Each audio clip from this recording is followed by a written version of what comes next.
Meeting, we ask that everybody silence your cell phones. Fort Bend ISD Board of Trustee meetings an open meeting for the public to observe the board conducting district business. Therefore, audience members may address the board during the designated audience item section on the agenda. If you have any printed materials you want to give to the board members, you must provide them to the board secretary, Jane Kaiser, or to me, and we will provide them to the board members. We also ask the members of the audience be respectful of others, remain quiet during the meeting so that everyone is able to hear the meeting proceedings. For your convenience, microphones have been provided on both sides of the boardroom. Please speak directly into the microphone if asked to answer a question or addressing the board during the meeting. Thank you. Thank you, Officer Ontiveros. The time is 6:02. We have the presence of a quorum, and this meeting has been duly called, and notice of the meeting has been given in the time and manner required by law. We'll begin with the pledges of allegiance, followed by a silent invocation. Please stand.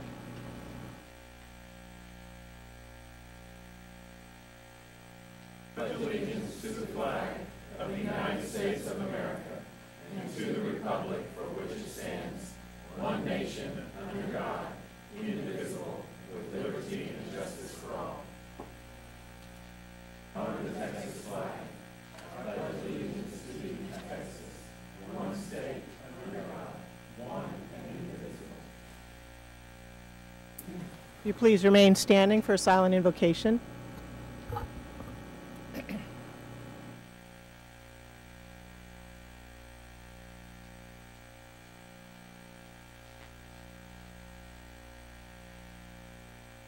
Thank you. You may be seated.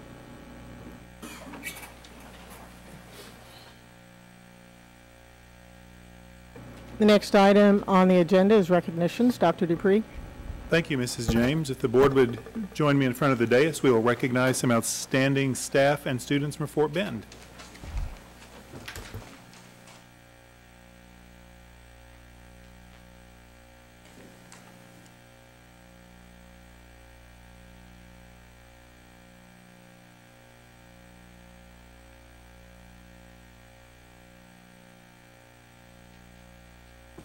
Thank you, Dr. Dupree. Tonight we are proud to recognize Fort Settlement Middle School for being designated a 2015 National School of Character by Character.org, a national advocate and leader for the character education movement.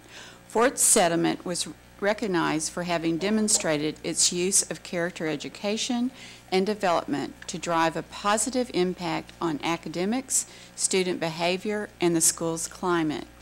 Fort Settlement will hold its designation of National School of Character for 5 years and will be showcased at the Character.org National Conference in October. Fort Settlement was one of only 8 schools in the state named a 2015 School of Character in collaboration with the Texas Elementary Principals and Supervisors Association. Please help us recognize and congratulate Fort Settlement Middle School, represented tonight by Julie Diaz.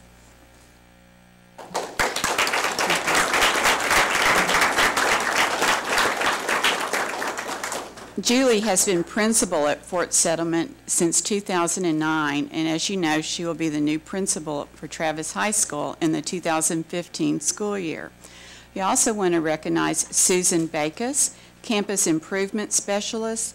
Susan worked with Julie to apply for this designation.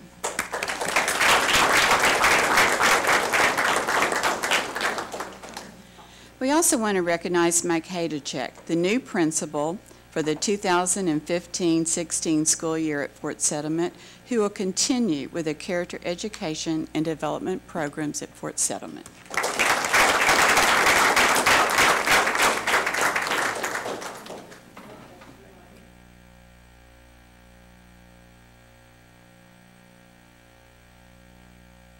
And Dr. Dupree, that concludes our recognitions. Thank you.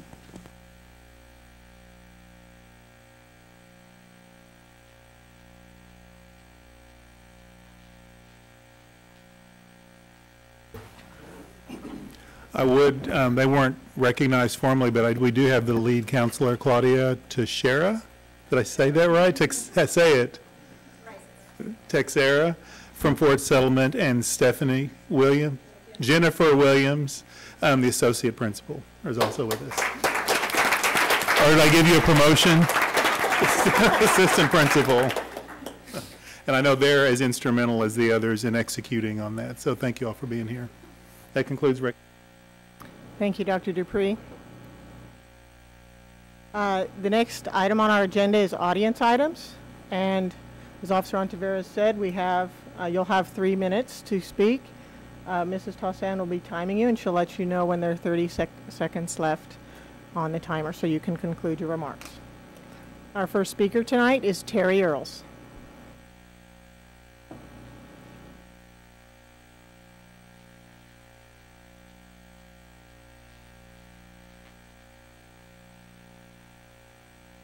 All right, thank you for letting me address you guys tonight. I've written a letter that is written on behalf of my neighbors here in the Shadow Creek Ranch subdivision. Dear honorable members of the Fort Bend ISD School Board, we, the concerned parents of the Village of Diamond Bay section of Shadow Creek Ranch, come before you today in an effort to improve the lives of the families that live within our community. We purchased our homes in this community for a reason. We wanted to become part of a tight-knit community. We also wanted our children to have the opportunity to go to school and to socialize with other children and families within our neighborhood so that they and we can build a strong, united community. Unfortunately, our homes are zoned to the Fort Bend ISD, or Fort Bend Independent School District. The zoning issue is breaking up our community. It is time to open the dialogue on rezoning in order to keep our community intact. We therefore implore the Fort Bend ISD School Board to initiate negotiations with the board members of Alvin ISD in order for the Village of Diamond Bay section of Shadow Creek Ranch to be annexed into Alvin ISD. We know that detachment from Fort Bend ISD and annexation into Alvin ISD is possible, as evidenced by the Clear Creek Independent School District versus the Commissioner of Education of the State of Texas et al. Case that was brought before the Court of Appeals of Texas in 1989. We have attached a copy of the court document for your review. Several facts presented in this case can be extrapolated to our case, providing us with the reasons for addressing you today. Our children experience significant travel times to and from Fort Bend ISD schools located outside of the neighborhood. This travel time is unnecessary, as there are schools within our community that are a mere 1 to 3 miles away. Due to this travel issue, parents have difficulty accommodating their students' extracurricular activities in school. Second, our children's interaction with their peers is solely limited to schools, which prohibits the creation of lifelong friendships. Attendance in schools outside of their attendance boundary also affects their study time, which can have a negative impact on their grades, which further affects the entire family unit. It is our sincere hope that Fort Bend ISD hears our plea and initiates with Alvin ISD the process of annexation of the Village of Diamond Bay section of Shadow Creek Ranch subdivision. We kindly ask for a response to our request by July 17th. 30 seconds. We can be reached at the following email, which is listed, and we look forward to your timely response, as we would like to get this situation remedied as soon as possible. Thank you. Thank you, Ms. Earls.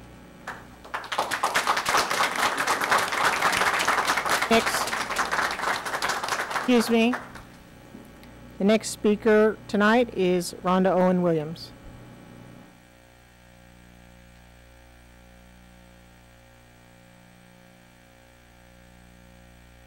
At the same height, I guess.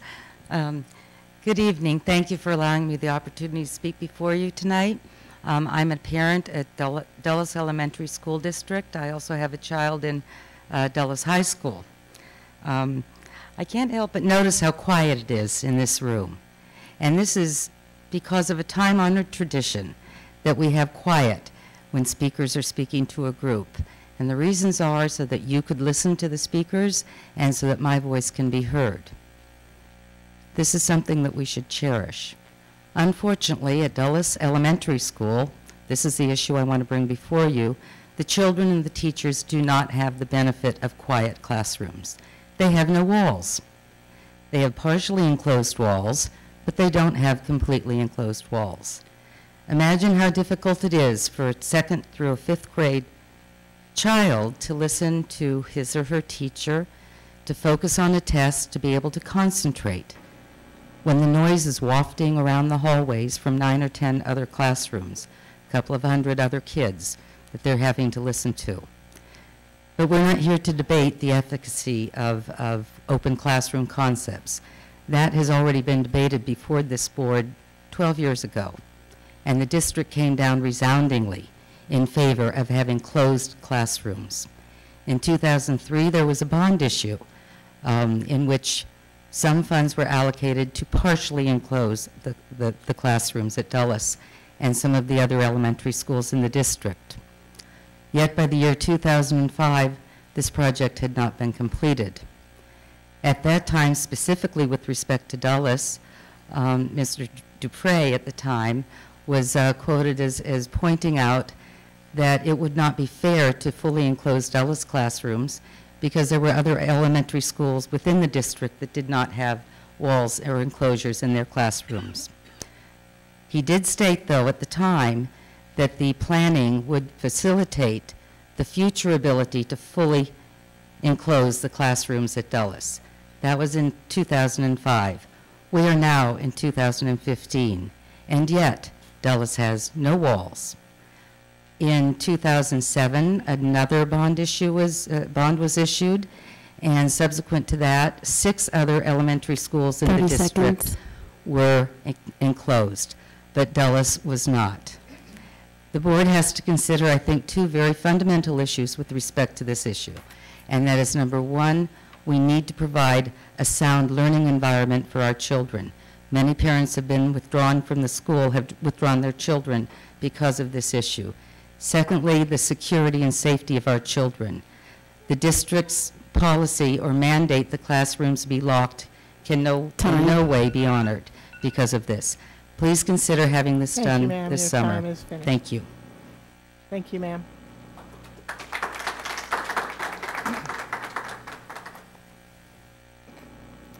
Our third speaker tonight is Mr. David James.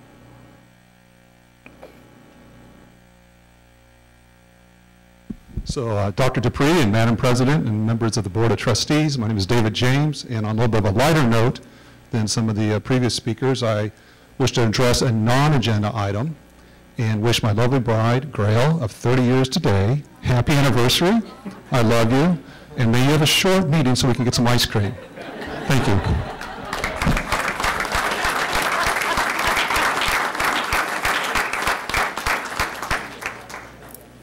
Well, I'll just comment on that.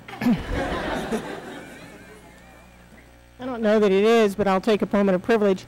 Thank you, David, for being here tonight, and thank you for supporting me in so many things, including being on the school board, and I appreciate you very much, and I appreciate you coming tonight, so thank you. And my mother-in-law, his mother, sitting right next to him. Thank you, Carol, also for being here tonight. All right, so that concludes our audience items. We'll move on now to the information items. Dr. Dupree. Yes, ma'am. We have one information item this evening. Our CFO, Stephen Bassett, is going to provide an update on our benefits. The Benefits Committee has been at work planning already for the 16 school year, and so we just wanted to provide you an update because there are some upcoming board actions related to some of their recommendations.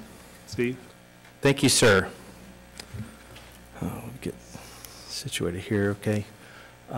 Madam President, members of the board, Dr. Dupree, my intent is to give you an update on where we're at with our major benefit programs, specifically on the insurance side. There are some strategies we're trying to put together to keep our claims costs lower than they are now and to not have them increase as predicted with some of the inflation predictions that we've seen out there for the medical plans. We're not asking for any action today, but I do see us bringing some items potentially in the August and September timeframe as we gear up for open enrollment. So just a quick list on some of the benefits that are offered at the district. Well, these are all the benefits. Of course, the medical is the main plan, what we'll be spending most of our time on. We have dental, vision, basic life, AD, and accidental death and dismemberment. You can see everything we have there. Teledoc, on the telehealth side, I mean, that was something that was in the news recently in terms of the Texas Medical Association trying to shut down telephone medicine. The members that we have, employees that have been using that, have been really excited about being able to use it because it does keep them from going to see the doctor when you have something simple, like, you know, potentially an ear infection or something along those lines. The Employee Assistance Program was put into place this year, and so that's being used. And then we also have a prepaid legal plan called Legal Shield. And then we also do all of the administration for the 403B plans, Roth, and 457 plans. Before I move on from there, there's been discussion about trying to figure out how to manage our costs on that. And I've actually, you know, had meetings with several people. We're working on that, and we're going to be bringing some recommendations on that to the Benefits Committee, hopefully in the near future, in the September-October timeframe. And then AFLAC is something else that we provide to our employees. Okay. Whenever I first got here November 13, I mean, Dr. Dupree pointed out to me one of our main problems areas was with the financial aspects of our medical plan. The district had just decided to contribute $10 million from the general fund to the health plan. We've since turned that around. Through April, our year-to-date surplus in that plan was $2.9 million, and actually through May, I saw the May financials. It's in excess of $5 million. So we're doing very well in the plan, thankfully. You know, so we've turned the corner financially, but it's definitely not a time to rest on our laurels. So let's talk a little bit about some of our financials. Excuse me.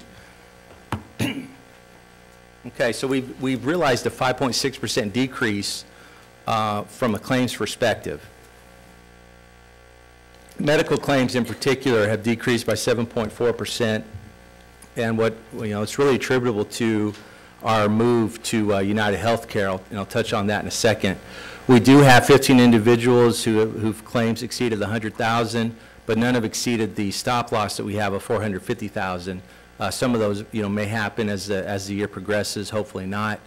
You can see some of the diagnoses for some of our more expensive claimants. Our average gross cost per employee, $10,996, is very close to MHPT. And again, MHPT is our medical consultant, and Jared Moss will be up here in a minute to help me out with this briefing. So we're still above them, even with some of the decreases that we've had. One of the things that we really benefited from is the movement to United Healthcare, because we have 96.1% of our claims are being paid in network now, as opposed to what had been happening with Cigna, where 81 to 82% of our claims are actually out of network. And that was really one of the major factors driving the deficit that we had in our medical plan. Just to give you a quick update on the Affordable Care Act. Okay, just, you know, I just got one slide on this, but there's a couple things happening here that you need to know about. Thankfully, the reinsurance fee is going to be going down a little bit. That's one of the things that all plans have to be paying into, whether or not you're self-insured or fully insured. There's some new reporting requirements that are coming up that we have deadlines for in 2016. Employees are actually going to be receiving a statement from all employers have to do this. 1095-C employee statement are going to be going out. So, you know, unless you're self-employed, you'll be getting something like this, and we're going to have to be compliant with this. We're working on making sure that we can handle this in PeopleSoft. We have a backup plan though, and actually I think we're going to pursue that just to make sure we're okay, because right now we can't do this in PeopleSoft. We're looking to contract with a company that would be able to provide these services to us, and they're providing that for other employers, and that'll be a board item in the future. But we have no choice. I mean, we have to be compliant with this, and I don't know if we're going to be able to get there in time on the PeopleSoft side. Variable hour employees. All employers are going to have to offer medical coverage to employees who average at least 30 hours. Okay, we have a number of subs that do average above 30 hours. So the challenge will be keeping track of those folks and making sure we're compliant with the ACA. You know, one of the things I want to look at and talk to the benefits committee about, and in terms of how we're going to keep track of this may be an opportunity for us to actually bring in more subs, you know, because we've been having a hard time bringing subs in. And so if we're able to offer something that others don't, it may be advantageous to us to have a more stable group of subs. So we'll have to take a look at that. But these are some of the things that we're concerned about on the Affordable Care Act. Okay. We challenged the Benefits Committee when we were meeting. We knew things were getting better from the financial perspective, but in terms of, we didn't want to just pat ourselves on the back and say, okay, we're done with our work. What we're trying to do, because we didn't have an increase for 2015, we've committed to not having an increase for 2016. The goal is to not have an increase for 2017.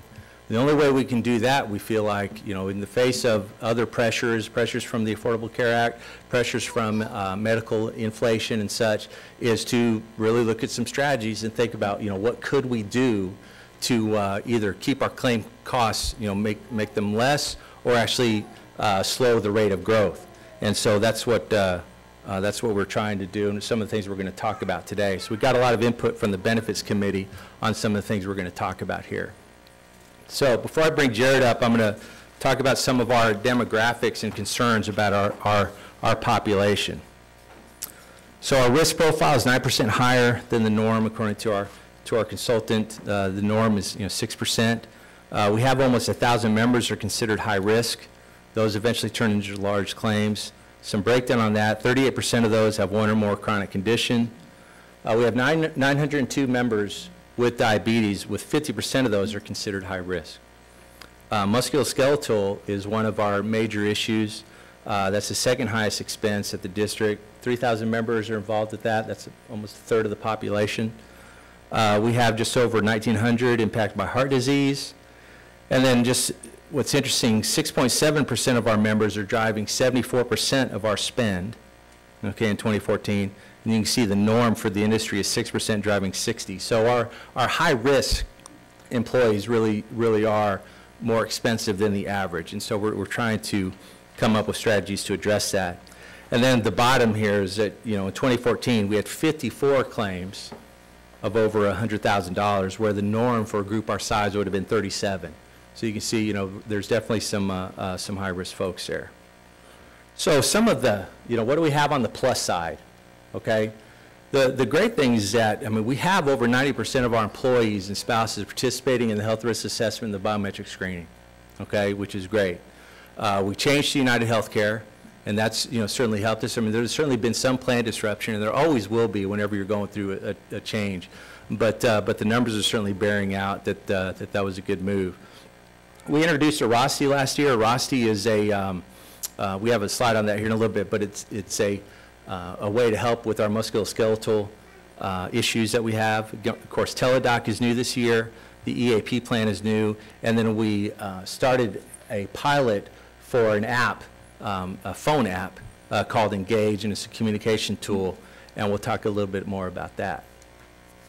So our conclusion is, we've had historic levels of health risk and biometric screening, which is fantastic.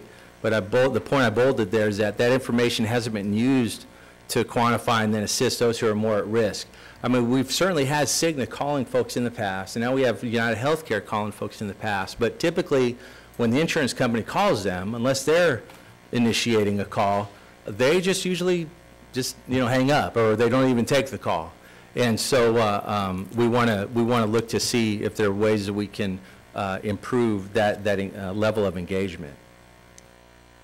So some of the strategies we've talked about with the Benefits Committee, and Jared will come up to give you more background on each one of these. But we're trying to help with communication and overall cut the costs in our self-funded health plan. So we have Engaged Health, the mobile app, Active Care, and Surgery Plus. We had a presentation to our Benefits Committee, and whenever the Benefits Committee sat in tables, and again, our Benefits Committee has a representative from every campus, every department. The folks are there, and they've been very consistent, been very thankful for the help they provided. And so what we do is whenever we talk to them about these, we actually ask them, hey, we'll rate these as a table, talk about them, and then we're walking around answering their questions. But we ask them to put ratings by these suggestions and strategies. And so number one is, hey, by all means, you got to do it. Level 2 is you should do, but there may be concerns. So, they had questions, number 2. 3 was neutral. 4 was, shouldn't do it, costs outweigh benefits, or number 5 would be don't do it. We did the same kind of rating for our actual budget and compensation committee, but again, we're talking about very different things, budget and compensation versus the benefits and the strategy plans. So Jared, why don't you come on up and talk a little bit about these 4 strategies. Excuse me, Madam President and board members. One of the first questions Steve asked me when we first became involved with Fort Bend was, we're doing all of this, we're doing the biometric screenings and we're doing the health risk assessments at over a 90% member rate. Why are costs so high? And it's a good thing. First of all, you're one of the very few school districts in the nation that has actually done this. However, unless you do something with that information, then it's kind of useless. And so our strategy number 1 is to, we have this incredible data. We have your claims experience, we have your health risk assessment, and we have your biometric screening, so we have a great profile of every member of the district. So what we see in this information is what we call high-risk members is somebody that could be a person with diabetes, a person with heart disease, that has at least 3 chronic diseases but is not doing anything about it. In other words, we see that information, but there's no claims to go with it. So that means the person's not going to their, if I'm a male age 61 and I have heart disease and there's no claims, there's no evidence that I went and got a prescription or I'm not going to a cardiologist, we call that a ticking time bomb. It's not if, it's when. And so we see a lot of these people, and those are the high-risk people that we're talking about in the information. So what we're talking about in the strategy number 1 is to have the nurses outreach to members that are at high risk and try to engage them in doing things that would improve their health. And again, these are people, not the people that are taking care of themselves. This is a very strategic, very pinpoint to the folks that have these diseases that are not doing anything about it. And again, we know that they're going to be in that list of 54, 55 claims over 100,000, and obviously that is a huge impact financially on your plan, and also think about the member health. They're not going to be as productive as at work. So that would be strategy number 1 is putting in place a better form to outreach to folks where they will respond when they get that phone call. Because today when United Healthcare outreaches, the success rate is less than 4%. And you can't do anything with those kind of numbers. Now, let me just add, because of HIPAA rules, the district doesn't see any of this information. The district doesn't see any of this data. This is all information that's held by United Healthcare, and they work with MHBT. We don't, Sonia and I, and then the other folks within the district, we don't have that kind of, have access to that data, nor do I want access to that data. So, it's really with just these folks. Okay. Oh, yeah. Okay, and then strategy number 2 is it's a mobile app. So I've got an iPhone. I'm sure most of y'all have a smartphone of some kind, and if you read any data today, it would tell you that the upcoming best way of communicating with folks is through the smartphone. And so we developed an app just with the specific purpose of that. So the value of the app is there's about 5 different things. One is every benefit that an employee of the ISD would have all of their benefits in the app. So anything that you needed to know about your particular plan, so it's specific to the member, so it would have their plan. You guys offer 3 plans. This would have their plan, whether it be medical, dental, whatever they have. So everything is housed right here. Anything that the district wants to promote. So we're talking about some different programs tonight. We're talking about Teledoc. We're talking about or WASD in these different programs. Another value of the app is that we send out push notifications promoting these different programs that are available, because a lot of times you can talk about them and then a week later you forget about them. And if you forget about them, then there's no value to them. Also, something as simple as you go to the doctor and you forget your ID card. Well, guess what? Here it is, right on the app. So everything that you need to know, and this is not just relegated just to benefits. This could be for anything that you want to communicate out to your population. And we can do this specific to school districts, so, to campuses. So if we're having an event at a particular campus, like a health fair or whatever, we can send out that push notification just to that population. So you can address the entire population or just specific campuses or specific groups. So it's a great way to communicate anything related to basically anything school-wide. Okay? I guess one of the other things on there is the cost estimator, right? That's one of the things Yes. that's going to be on there. It's not listed as a bullet, but an example of that is that if someone's told that they need to go get an MRI, well, there's a multitude of different providers that provide an MRI, and many within the same zip code, but a lot of them have different costs. And so, if we're able to show our members, hey, look at these costs, do a little bit of shopping, it can really have an impact. Because really the main thing we've been working on is just educating everybody that, hey, it is a self-insured plan. I mean, we are in this together, and that's why we've got as much buy-in as we have, from our benefits committee members. Okay, and then strategy number 3 is Active Care, and this is a company that just works with members with diabetes. So if you happen to be one of those folks, one of the values of Active Care is, and again, I'm not going to go through all the statistics, but you can see that a diabetic costs a lot more money than a non-diabetic. And again, 50% of your folks with diabetes are considered high risk, which means they're doing very little to address, that particular disease. And again, it's not just a money thing. It's everything about that person. So, how they come to work and are able to function. So, Active Care provides, and again, this is optional, but it provides that member at no cost to the member, all of their strips, the cost of diabetic supplies, but the most important thing, it provides them a device that, and it's not an iPhone, but it looks like this. So you actually do your testing on this device, it immediately records that, it sends it to a nurse bank, so if you happen to have a very high reading, they're going to call you within 2 minutes and talk to you about what's going on, what did you just eat, what did you just do, and that's going to avoid a lot of emergency room visits. A lot of folks, members with diabetes, are not very educated on the disease they have, so this gives them a resource. They're also able to share this with family members or anybody that they want to. It's their choice, but if I want to share this with my mom, I want to share this with my son's off in college and they're diabetic, then a great way to share back and forth to make sure somebody's testing. But again, it also allows us to know who's actually testing or not. 70% of people with diabetics don't test. That's a big problem. So we think this can bring a huge value. Again, and all of this will be provided at no cost to these members. So we hope we can get a lot more folks engaged in their disease. And again, that's a huge cost factor. Okay, and our fourth strategy is called Surgery Plus, and this is a new relationship we developed actually over the last 3 years, and it's very specific to the surgeries that this impacts. And what it is, it's a company that has developed a very, very narrow network of doctors that perform very specific surgeries. If you look at the very last bullet, you'll see hysterectomies, carpal tunnel, hernia repair, knee, spine, heart. And so there's a number of surgeries, and they have gone out to the best physicians that perform these surgeries and done an exclusive deal with those surgeons. This is outside of your United network. So for example, an average knee surgery would cost about $45,000 to $50,000. They would be able to negotiate with these very specific doctors, and these doctors would have had to perform, based on the type of surgery, at least 100 to 300 surgeries in the last year, per year. So they're doing this all the time, and their outcomes are very significant. And so an average surgery that would cost $45,000 to $50,000 through this negotiated deal might cost as little as $20,000.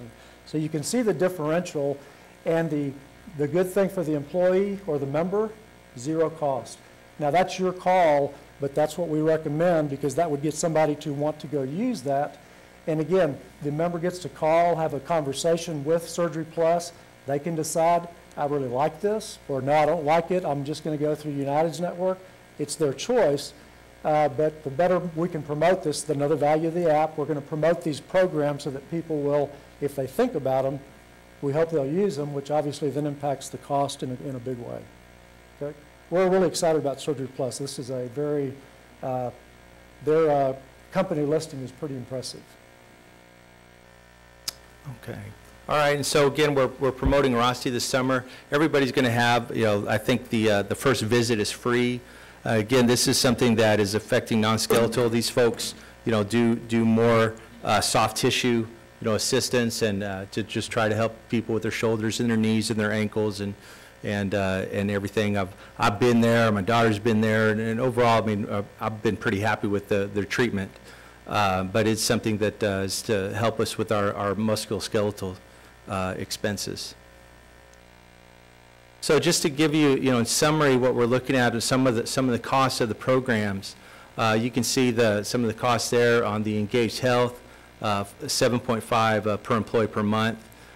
We are spending some monies, $2.38 per employee per month with United Healthcare. I mean, United Healthcare is supposed to be reaching out, to employees, but we don't think that what United's doing or what Cigna's doing can be as effective as what we're talking about on Engaged Health. We have the mobile app, and we've been piloting that with the benefits committee the past several months, and that's been successful. So you have a full rollout there at $2 per employee per month. Then the active care, so you can see some of the costs associated there with active care, and then those we are spending about just over $250,000 on current supplies that could be offset with some of the folks that would be participating in the active care. So we can see a net cost of the program of just over $250,000. And then the Surgery Plus would be a cost of just under $300,000. Again, these are all strategies that we hope would drive some savings. And so the estimate from MHBT is 3.5. And so, these are investments to the tune of $1.1 million, hopefully with a payoff of $3.5 million, but hopefully it's even greater than that. Certainly the more participation we have in any of these plans, the higher the savings would be. Okay.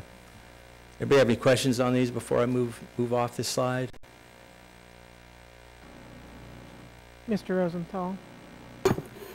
Yes. On the Engaged Health, one of your bullets, you say if a member is considered high risk and a nurse outreaches to them, the member must engage with the nurse and follow the recommended actions. So I guess what happens if they don't?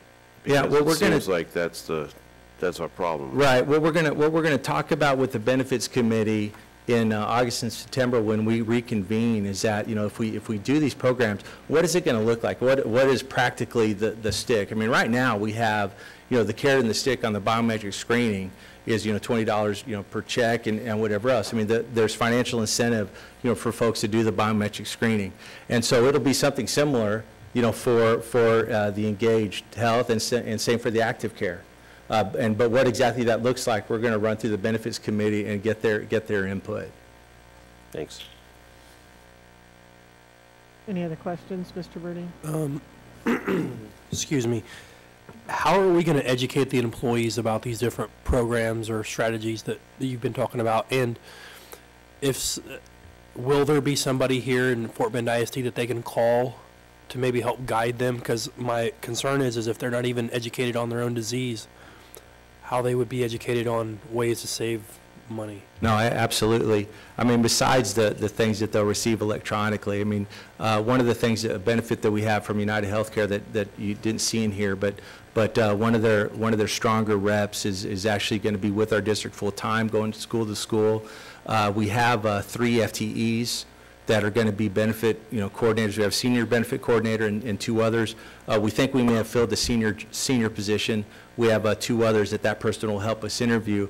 But those folks will be spend the majority of their time outside of this building at campuses, trying to develop relationships, and the district will be split up amongst those folks, so they can go to visit those 25 schools on a recurring basis, so that they can have that kind of visibility, so the folks will be willing to talk to someone that they see every now and then, as opposed to just relying on a phone call.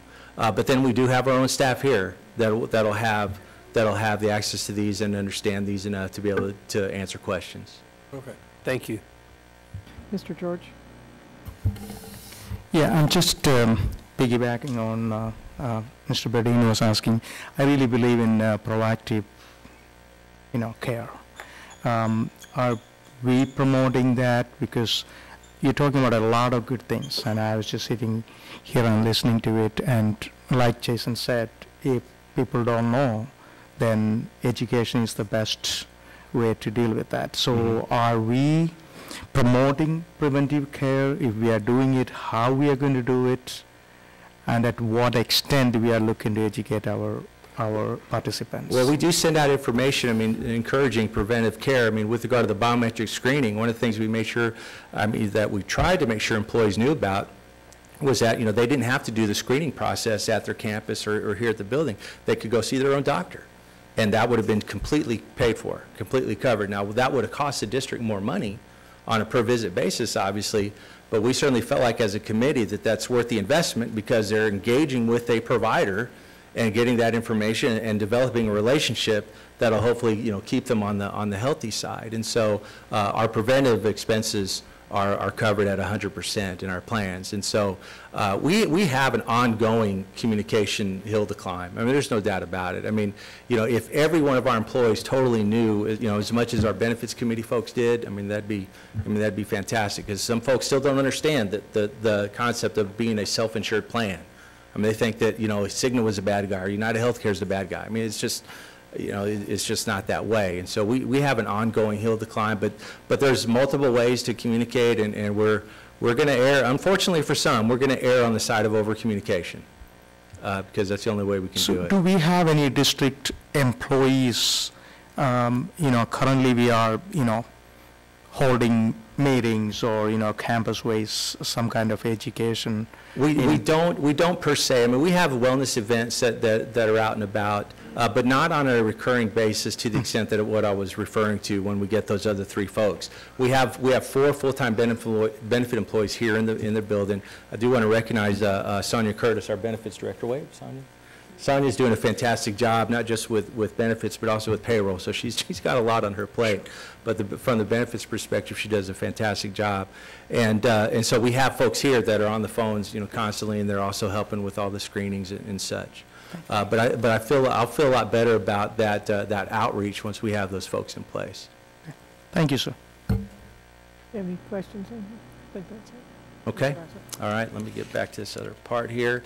So again, you got some of our strategies. One of our strategies is on-site clinics. Now, they may not necessarily be on our site, but because there's some pros and cons to that. But I think a few of y'all were at the recent Kelsey-Seybold briefings that they had in terms of their virtual ground opening and groundbreaking. And I'm going to be meeting with them later this month, and Jared and his team will be as well. They have a partnership with the city of Houston that's very intriguing, so we're going to be looking at that. But again, we want to try to reach these, realize these advantages of cost containment and trying to have higher productivity and decrease absenteeism. So we are going to be looking at these, but this isn't something we're prepared to roll out. Just we'll be giving you guys information as we go along. There's been something new, and so I showed you a moment that we had our prescription costs have gone up just under 2%. One of the reasons why they've gone up is because of this issue with regard to compound medications. So you may or may not have heard about this, but we showed like 10 slides of this to the benefits committee. I've narrowed it down to just a handful for y'all. I didn't touch anything, I promise. Okay, and so anyway, just to give you an idea of some of the creativity out there in the marketplace, folks trying to make money, and I'm a capitalist, and so I applaud them, but not when it gets out of hand. And so we're worried about this. Here's an example of a compound oral script, and you can see basically what they're doing is they're combining various ingredients and really putting up a significant markup to them. Here's an example of one compound drug where the final product cost that they're actually billing our health plan for is $5,800 for a 30-day supply, but the final cost at a local pharmacy, if done on a piecemeal basis, would be $81. And so it's a major gap.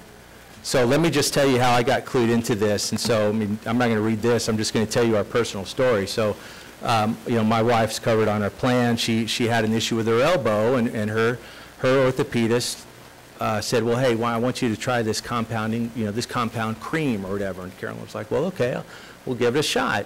And so she was astonished to find out that the cost of that was, several $1,000s. And she's like, well, how can that be? How can this, cost that much? And here, seriously, this is what they told her. They said, okay, well, we're only going to charge you $20. Okay, we'll bill the rest to the district. And she's like, well, okay. Now, they didn't know they were talking to the CFO's wife, okay, when all this was happening.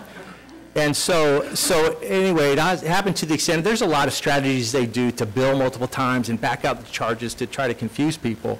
But the United Healthcare system actually thought, because of the way they billed, they were under the impression that my wife and I had paid her deductible, okay?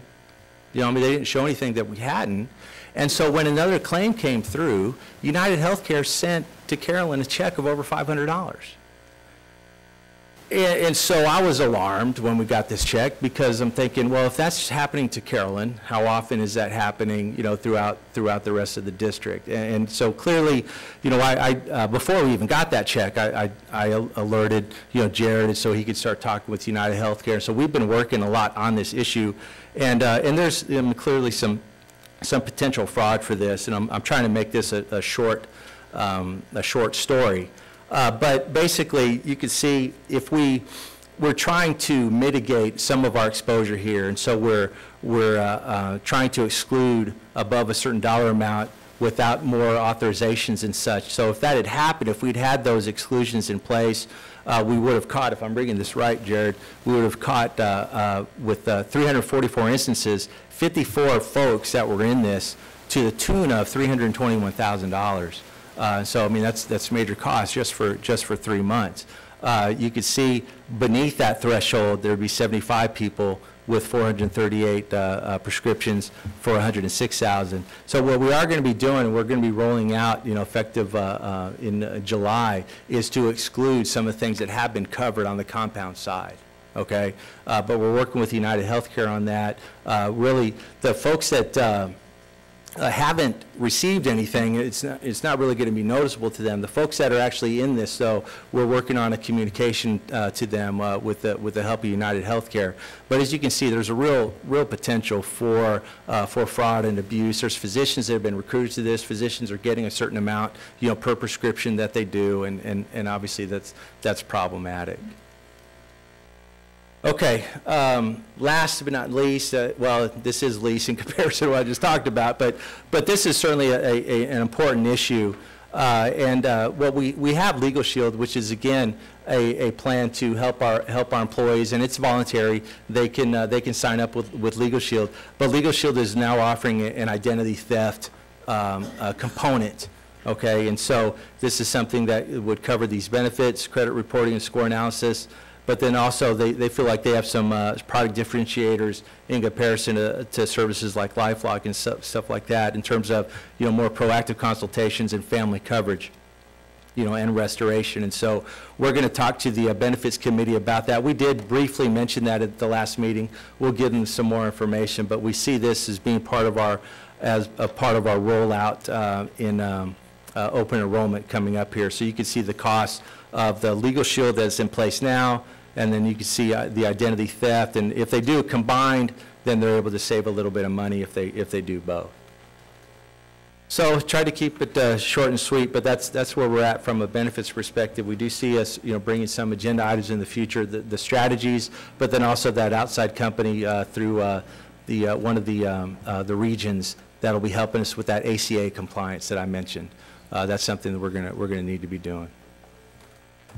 Thank you, Mr. Bassett. Do the trustees have any further questions? Just have one. Mrs. Tossan? Thank you, Mr. Bassett. That was a very good presentation. I did have one question back on slide 5 regarding the Affordable Care Act. Mm-hmm. You talked about the variable hour employees, and that those who average at least 30 hours of service per week, we have to offer medical coverage. So how do we get that average? I mean, do we guess at that beforehand? Do we know what they're gonna, I mean, how are we? There were a couple slides behind this that we didn't get into, but there's a measurement periods. There are rules on measurement periods that we have to go through, and so we're working on that from a systems perspective. But you know, I clearly think there's an opportunity for us to do something here to potentially differentiate us from other districts. But we're definitely going to need to be compliant with this. So that was my other question, because you said that earlier about differentiating us from other districts. What are you? Well, I mean, I'm actually toying with the idea of adding people to the benefit plan. I mean, if we just add them outright, if we know that they're signing up and have been with us a while, and we've seen in their history, you know, how much we're paying them, they've been long-term subs and such, and, you know, we can't do anything, you know, once you offer it, you can't do anything to discriminate against others. But, you know, we obviously want to be compliant with the law, but I'm just from the perspective of trying to make lemonade out of lemons is kind of what I'm thinking there. So you're proposing maybe offering benefits to those who have typically in the past averaged 30 hours or more? Yeah, and those that would be committing to that, to do that in the future. Because we have a lot of unfilled sub slots. Mm-hmm. Okay, and so, you know, if there's a way for us to even incentivize for folks to even do something more at our at-risk campuses, and that'd be something I'd like to fold into that. Maybe, I'm not sure how we do that and how that would look. But we were talking about this today at E-Team, that we just have difficulty filling spots, and so this may be one of the things we can do that would help us with that. Okay, thank you. Mr. Rosenthal? But these would be subs that we have a history with and we know we want to keep, right? Oh, yes, I hope so. But again, once we open that door, we can't discriminate. We can't, you know, so anyway, we'd have to take a look at that. I don't know if we can say, okay, you 10 subs will do and you 10 we won't. I mean, we're gonna have to make sure whatever we roll out would be compliant with the You just make sure their hours are less than 30. I'm sorry? You just make sure their hours are less than 30. That's how you do it. That's right. It'd be interesting to see a cost associated with that at some point. Right. I know you're just discussing it, but thank you. I'm curious too about the cost, reporting costs for the Affordable Care Act. Do you have an estimate on what those? Well, on that, on the vendor that we've been looking at, we've received a couple bids. The vendor that we're looking at that will help us with the bullets on on the ACA reporting there, and then also they'll help us with the variable part as well. I think it's to the tune of like 120,000 that they'd be able to help us do that for. You know, there were some that were more expensive than that. But again, this is one that's contracting through one of the co-ops that you recently authorized us to look at. Thank you. Any other trustees have further questions? Thank you, Mr. Bassett, and Mr. Moss, thank you very much for that report and that information. The next item on our agenda is to convene in closed session under the Texas Open Meetings Act for the purpose of a private consultation with the board's attorney. Consider purchase and exchange of real property, and for personnel matters, and for personally identifiable information about a public school student. The board is now convened in closed session.